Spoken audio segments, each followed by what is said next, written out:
बातें करते हम खेतों की और उसके रखवाली की, बाग बगीचा फल फूलों और फसलों की हरियाली की। हम बीजों की बातें करते उत्तम जल संसाधन की, हम तकनीकी बातें करते फसलों के उत्पादन की। हर किसान का सपना सच हो जीवन सुखद बनाने को, गाँव-गाँव के हर आंगन का प्यारा सा ये दर्शन। कृषि दर्शन, कृषि दर्शन, कृषि दर्शन, कृषि दर्शन, कृषि दर्शन, कृषि दर्शन, कृषि दर्शन, कृषि दर्शन। नमस्कार, जोहार। सबके मन को भाए, हर घर सुबह और रात ये जरूर पक जाए। खाने में है पौष्टिक आहार, इसका नाम है गेहूं। आज हम बातें करेंगे गेहूं की खेती की, साथ ही साथ भेड़ पालन और लाभकारी व्यवसाय की। कृषि दर्शन कार्यक्रम की शुरुआत हो चुकी है, तो चलिए सबसे पहले हम देखेंगे कृषि समाचार। नमस्कार, कृषि समाचार में आपका स्वागत है। मैं हूं शशि। आइए देखते हैं आज कृषि समाचार में क्या है खास। झारखंड में किसानों ने शुरू की काले गेहूं की खेती। हजारीबाग सब्जी और दुमका फल का सेंटर ऑफ एक्सीलेंस बनेगा। गर्मा भिंडी की खेती के लिए अनुशंसित प्रभेद में लगाएं वर्षा उपहार। अब समाचार विस्तार से। झारखंड के पलामू जिले के हुसैनाबाद प्रखंड के डंगावार पंचायत में कुछ किसानों ने काले गेहूं की खेती शुरू की है, जिसका बीज पंजाब के मोहाली स्थित national agri food biotechnology institute से लाया गया था। खेती की लागत, तैयार फसल का बाजार मूल्य और क्षेत्र में काले गेहूं का आटा के प्रति लोगों का रुझान देखकर अगले वर्ष बड़े क्षेत्रफल में खेती की तैयारी की जा रही है। सब्जी में हजारीबाग और फूल में दुमका सेंटर ऑफ एक्सीलेंस बनेगा। उक्त बातें राज्य के बागवानी निदेशक वरुण रंजन ने बिरसा कृषि विश्वविद्यालय और उद्यान निदेशालय द्वारा आयोजित बागवानी क्षेत्र में सतत विकास में बेहतर प्रणाली विषय पर आयोजित उद्यान प्रशिक्षण शिविर में कहा। उन्होंने बताया कि राज्य में 25 नर्सरी का सुदृढ़ीकरण, 5 वर्षों में प्रदेश के सभी 150 नर्सरी का विकास और 2 जिलों में बिरसा स्मार्ट एग्रो फार्म को विकसित करने की दिशा में काम हो रहे हैं। किसान भाई, यदि आप गन्ने की बुआई करने जा रहे हैं तो खेत में मिलाए जाने वाले उर्वरक की मात्रा पर ध्यान देना जरूरी है। 10 किलोग्राम नाइट्रोजन, 60 किलोग्राम फास्फोरस और 60 किलोग्राम पोटाश खेत में मिलाएं। नाइट्रोजन की 1/4 और फास्फोरस की पूरी मात्रा बुआई के समय दें। शेष 45 से 45 दिनों के अंतराल पर 2 बार खेत में मिलाएं। गन्ने में उर्वरक की मात्रा 150 किलो नाइट्रोजन, 60 किलो फास्फोरस और 60 किलो पोटाश देते हैं। नाइट्रोजन का 1/4 मात्रा और फास्फोरस पोटाश की पूरी मात्रा बुआई के समय देते हैं। शेष जो है नाइट्रोजन की मात्रा उसको 45 दिन के इंटरवल पर 2 बार खेत में देते हैं। गर्मा भिंडी की खेती से अधिकाधिक उत्पादन लेने के लिए 15 से 20 किलोग्राम बीज प्रति हेक्टेयर लगाएं। कतार से कतार की दूरी 45 सेंटीमीटर और बीज से बीज की दूरी 20 सेंटीमीटर रखें। बेहतर उत्पादन के लिए अनुशंसित प्रभेद में परभनी क्रांति, पूसा A4, अर्का, अनामिका, वर्षा उपहार लगाएं। गर्मा भिंडी की खेती के लिए जल निकास वाली हल्की दोमट मिट्टी उपयुक्त है। बुआई के समय गोबर खाद 200 क्विंटल, नेत्रजन 100 किलोग्राम, स्फूर 50 किलोग्राम और पोटाश 50 किलोग्राम प्रति हेक्टेयर खेत में मिलाएं। ध्यान रहे समतल जमीन में सीधी बुआई करें और 5 से 7 दिनों पर सिंचाई करते रहें। किसान भाई, बागवानी में निकौनी के लिए नूतन खुरपा नामक कृषि यंत्र का प्रयोग कर सकते हैं। इसकी कार्य क्षमता 6 से 8 डेसिमल प्रतिदिन है। आज की विशेष जानकारी है सब्जी फसलों में लाल मकड़ी कीट के रोकथाम के बारे में। सब्जी फसलों में लाल मकड़ी कीट लगने का खतरा रहता है। इस कीट के प्रकोप से उपज पर प्रतिकूल प्रभाव पड़ता है। किसान भाई, सब्जी फसलों में लाल मकड़ी के कीट के नियंत्रण के लिए डाइकोफॉल या इथियान नामक दवा की 18.5 मिलीलीटर मात्रा में नीम का साबुन या नीम का तेल मिलाकर घोल बनाएं और उसे फसल पर छिड़काव करें। इससे फसलों में लगने वाले लाल मकड़ी कीट मर जाएंगे। और अब एक नजर राज्य के 5 प्रमुख शहरों के मौसम के मिजाज पर। आज राज्य के 5 प्रमुख नगरों के अधिकतम और न्यूनतम तापमान कुछ इस प्रकार दर्ज किए गए। रांची का अधिकतम तापमान 26 डिग्री सेल्सियस और न्यूनतम 8 डिग्री सेल्सियस। जमशेदपुर का अधिकतम तापमान 26 डिग्री सेल्सियस और न्यूनतम 8 डिग्री सेल्सियस।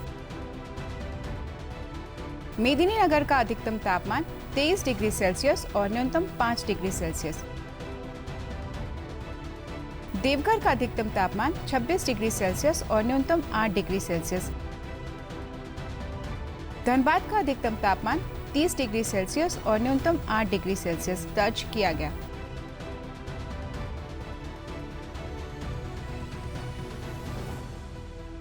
कृषि समाचार में आज इतना ही। अगले दिन अगले अंक में फिर मुलाकात होगी कुछ ताज़ा तरीन खबरों के साथ। तब तक के लिए दीजिए इजाजत। नमस्कार, जोहार। अब हम बातें करने जा रहे हैं गेहूं की। जी हाँ किसान भाई बहनों, जो गेहूं की खेती कर रहे हैं, आज का अंक उनके लिए खास है। आपको बता दें कि गेहूं की खेती के लिए, उनके देखभाल के लिए आपको किन किन बातों पर देना है खास ध्यान। तो आइए देखते हैं वृत्तचित्र के माध्यम से। भारत में रबी के मौसम में सबसे बड़े भूभाग में गेहूं की खेती की जाती है। झारखंड में भी धान के बाद गेहूं सबसे बड़ी फसल है। किसान भाइयों, गेहूं के बेहतर उत्पादन के लिए कटाई से पहले तक लगातार देखभाल की जरूरत होती है, जिसमें खाद पानी देना, खरपतवार, रोग और कीट व्याधियों को नियंत्रित करना होता है। लेकिन पटवन में 2-3 सिंचाई अभी बाकी होगी। किसान भाइयों, गेहूं की वैज्ञानिक खेती में 6 सिंचाई करना चाहिए। सही में आप लोगों के खेत में गेहूं की फसल लहलहा रही है और इस समय जो क्योंकि शुरू में ही ज़्यादा उर्वरक की मात्रा जो देना होता है वो शुरू में ही देते हैं, लेकिन जो यूरिया है उसका टॉप ड्रेसिंग किया जाता है, जो अलग अलग समय में सिंचाई के बाद में दिया जाता है। तो वैसे किसान भाई जो दिसंबर के महीने में गेहूं लगाए होंगे तो उनके खेत में अभी 40-45 दिन की अवस्था में होगी गेहूं की फसल, तो वो लोग 30 किलो यूरिया प्रति एकड़ की दर से खेत में छिड़काव करें या भुरकाव करें।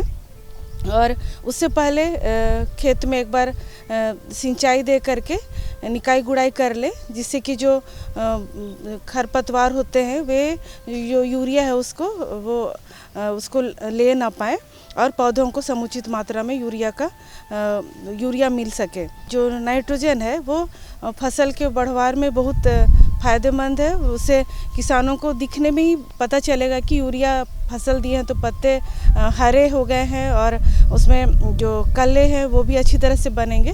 तो किसान भाई इस समय यूरिया का भुरकाव करें।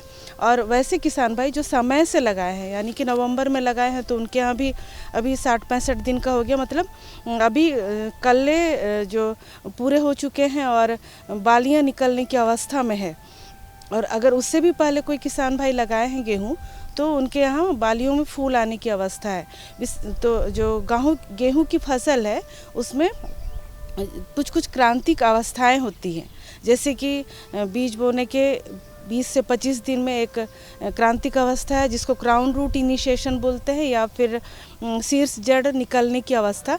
इस समय पानी देना जरूरी है, तो वो समय तो पार हो चुका है, लेकिन उसके बाद फिर जो कल्ले पूरे होने की समय है, अवस्था है, जो 40 से 45 दिन में होती है। जो लेट से लगाए हैं उन किसानों भाइयों के पास में इस अवस्था की फसल होगी, तो ये वाले समय में एक बार सिंचाई ज़रूर दें। उसके बाद जब बाली निकलते हैं, बाली निकलने के समय में या तने में जो गांठ बनने का समय होता है उस समय एक सिंचाई ज़रूर दें। उसके बाद जो और एक क्रांतिक अवस्था है वो बाली में फूल आने के समय भी है, और उसी तरह फिर बाली में जब दाने आने दूध भरने लगता है दानों में, उस समय भी अगर किसान भाइयों के पास सिंचाई की सुविधा है तो वो ज़रूर इस समय भी एक सिंचाई दें। उसके बाद फिर आखिरी में अगर उनके पास फिर सुविधा है सिंचाई की, तो वो जब दाने सख्त होने लगते हैं उस समय भी एक सिंचाई दें। तो ये अगर किसान भाई ध्यान देंगे तो उनके जो फसल हैं गेहूं के दाने पौष्ट होंगे, मजबूत होंगे और उसमें सिकुड़न नहीं होगा, और जिससे कि उनकी उपज में भी वृद्धि होगी। गेहूं के खेत में उगे खरपतवार गेहूं के पौधे की बढ़वार को रोक देते हैं, जिससे उपज में कमी आ जाती है। इसलिए खरपतवार नियंत्रण जरूर करें। गेहूं की बुआई के 1.5 से 2 महीने बाद खरपतवार नियंत्रण का काम पूरा कर ले। पहली और दूसरी सिंचाई के बाद अनिवार्य रूप से निकाई गुड़ाई करके खेत में उसे घास पात निकाल दें।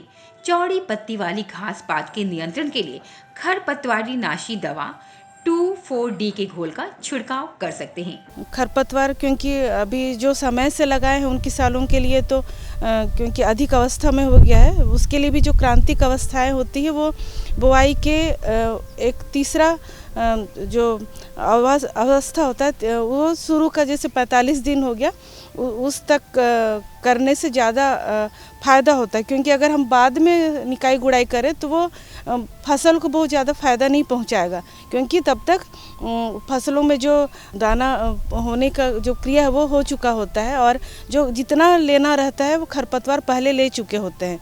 तो जो किसान भाई लेट से लगाए हैं, जैसे दिसंबर में लगाए हैं, तो उनके पास अभी 40 दिन की अवस्था की फसल होगी, तो वो अभी सिंचाई दे करके एक निकाई गुड़ाई कर सकते हैं।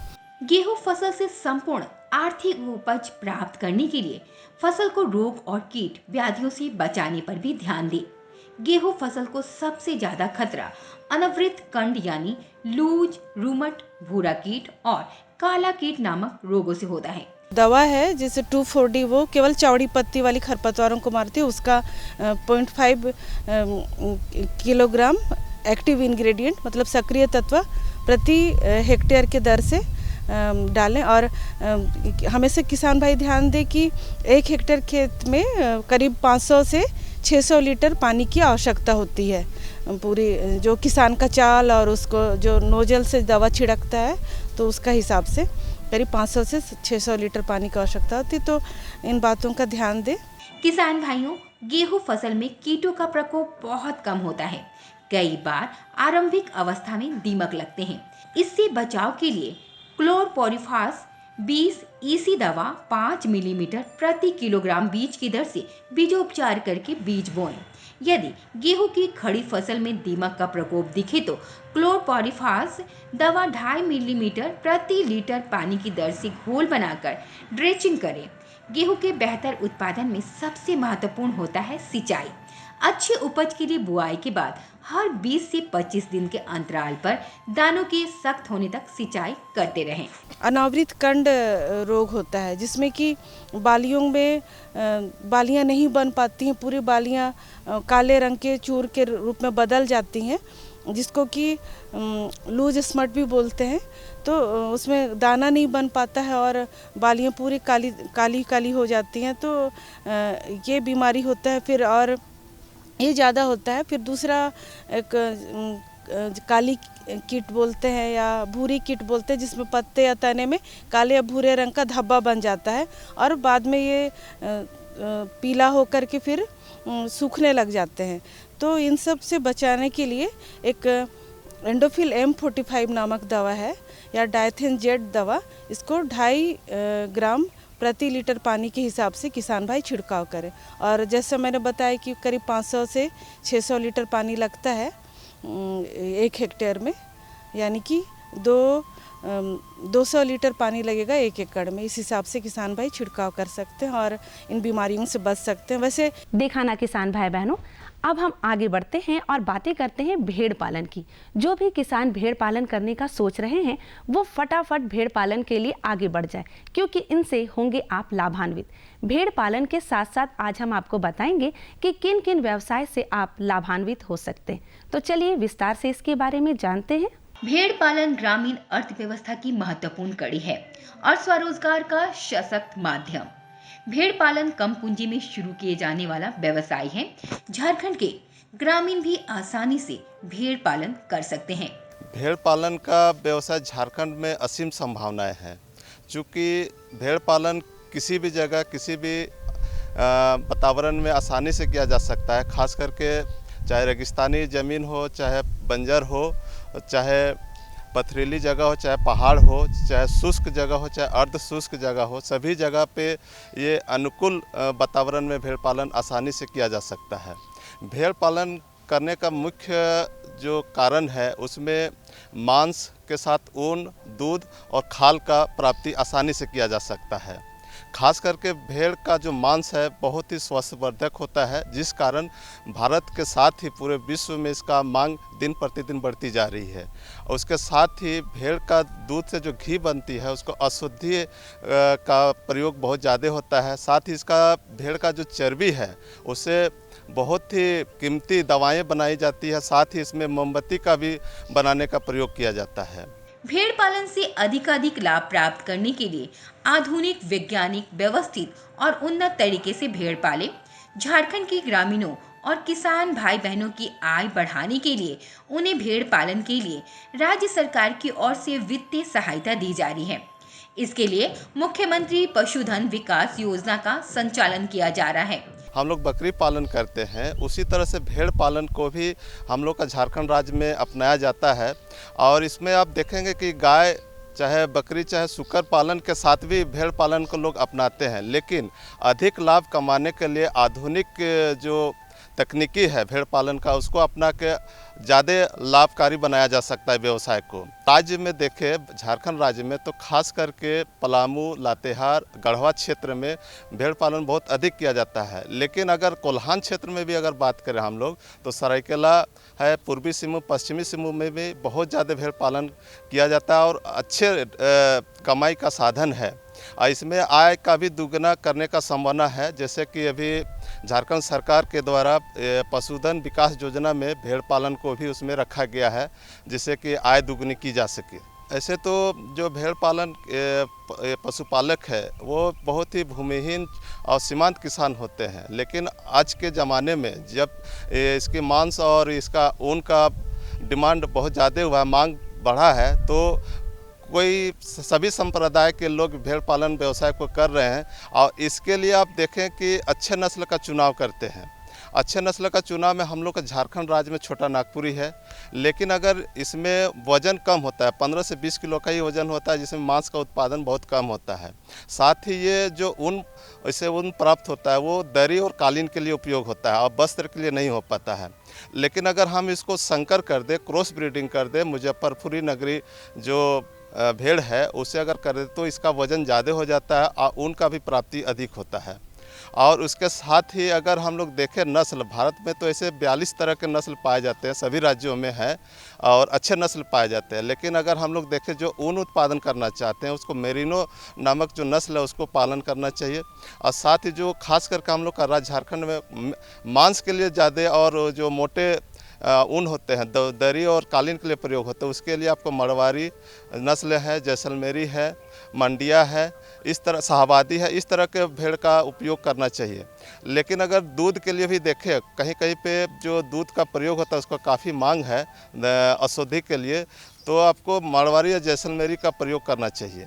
भेड़ पालन व्यवसाय को लाभकारी बनाने के लिए भेड़ों के बेहतर स्वास्थ्य और बेहतर शारीरिक विकास और उसकी सुरक्षा का ध्यान देने की जरूरत होती है।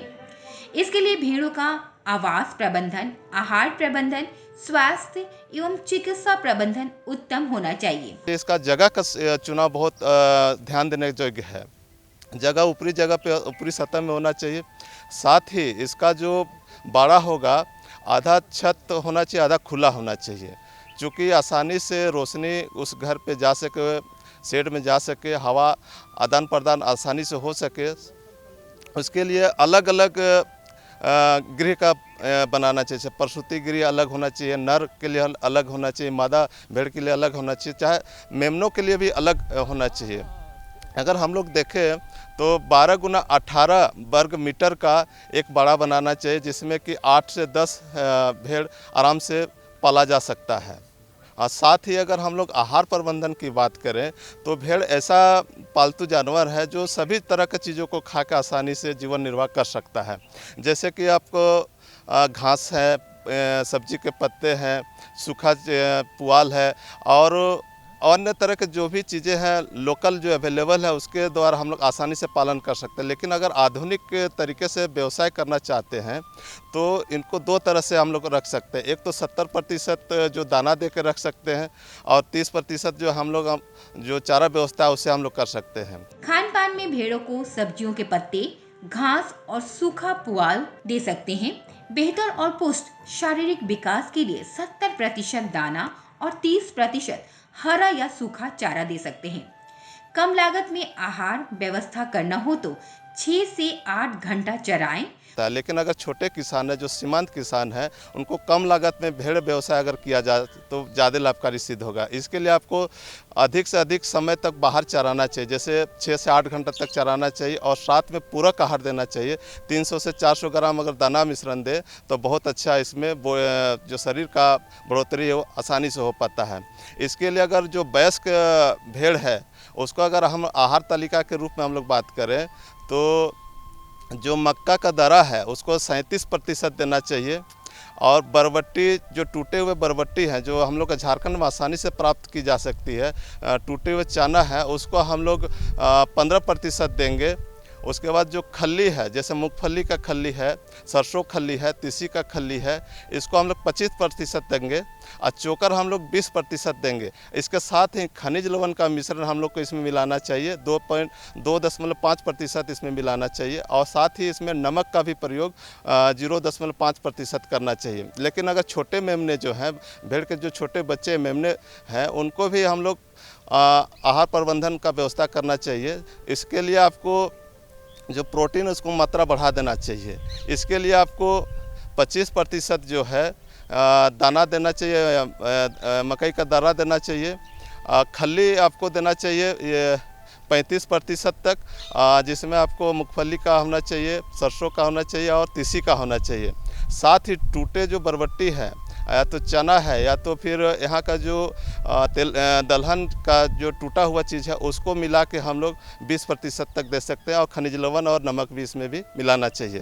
भेड़ों में ब्लैक वाटर, गलघोटू, खुरहा, मुंहपक्का और ब्लू टंग नामक रोग होने का खतरा रहता है। इससे बचाव के लिए टीका दिलाएं। भेड़ स्वस्थ रहेंगे तो आप इससे अच्छी आय पा सकते हैं।